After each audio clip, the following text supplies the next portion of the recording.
It all started in the month of June. The year was 1995.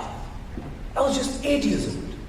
It was summer holidays! Yahoo! One evening, I went to a park and I saw a few kids of my age playing football. Although I didn't know any one of them, I thought I should join them, asked if I could play with them.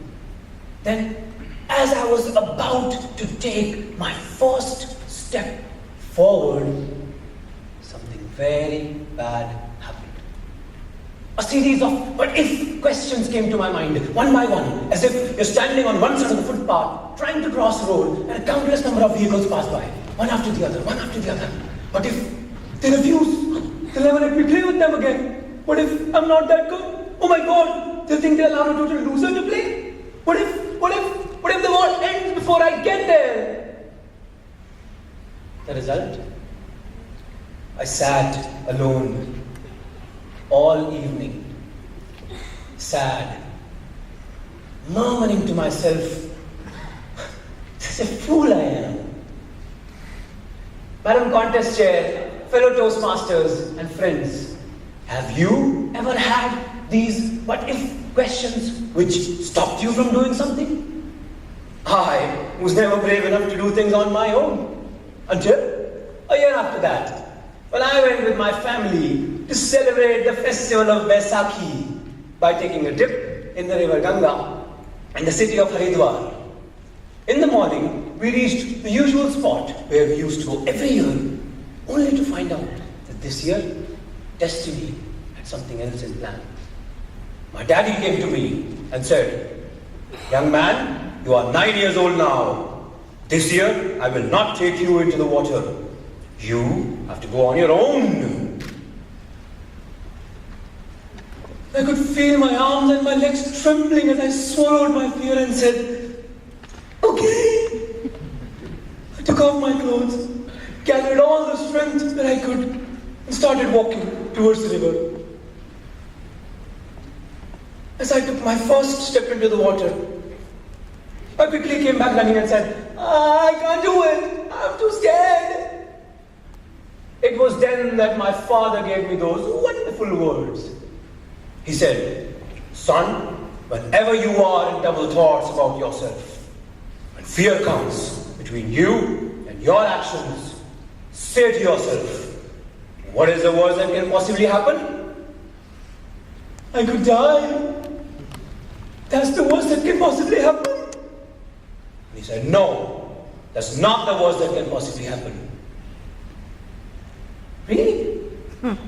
Is there anything worse than dying? And he said, "Say to yourself, what is the worst that can possibly happen?" Nonsense. Nonsense? I always knew my father was a little crazy. Never realized today was his day. What did he mean? What is the worst that can possibly happen? Nonsense? I never really understood the meaning of these words until a few years later, when I went once again to the river Ganga, this time on a river rafting trip with my friends. On the route, there is a place where we get down from the boat, climb on a tall cliff, and jump into the river. And I was among those fortunate ones who had no idea how to swim. Determined as I was, I climbed on the top of the cliff, with life jacket as my only hope for survival. I stood at the edge, and you know what? I made the worst mistake of my life. I looked down. Oh my God, this is the end of my life. And then those wonderful words came to me. What is the worst that can possibly happen? Nonsense. So I jumped. And into the river I went. And slowly I came back to the top of the water. And guess what? I was alive. The life jacket worked. And I was so happy. I celebrated my happiness by jumping from that cliff once again. And this time, it was much less scary. What is the worst that can possibly happen? Nonsense. Since then, I have kept these words with me and have dared to go deeper into the valleys of the unknown. But on that day, I saw many people, including one of my friends, who didn't or couldn't make the jump because they were too scared.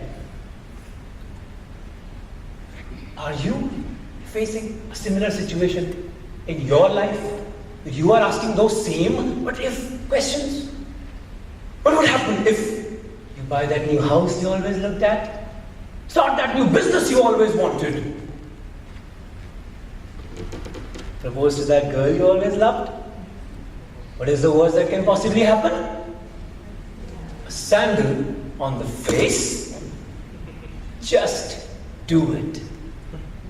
Failure is usually a part of the journey, but the destination almost always comes with the sweet smell of success. You do not need to know how to swim to jump into a river. All you need is a good life jacket and a little bit of courage. To take that first step, go to that field and say to that kid, "Hey, brother, can I play football with you?" Be a little crazy, like my father. Just do it. Always, always say to yourself, what is the worst that can possibly happen? Nonsense. Can't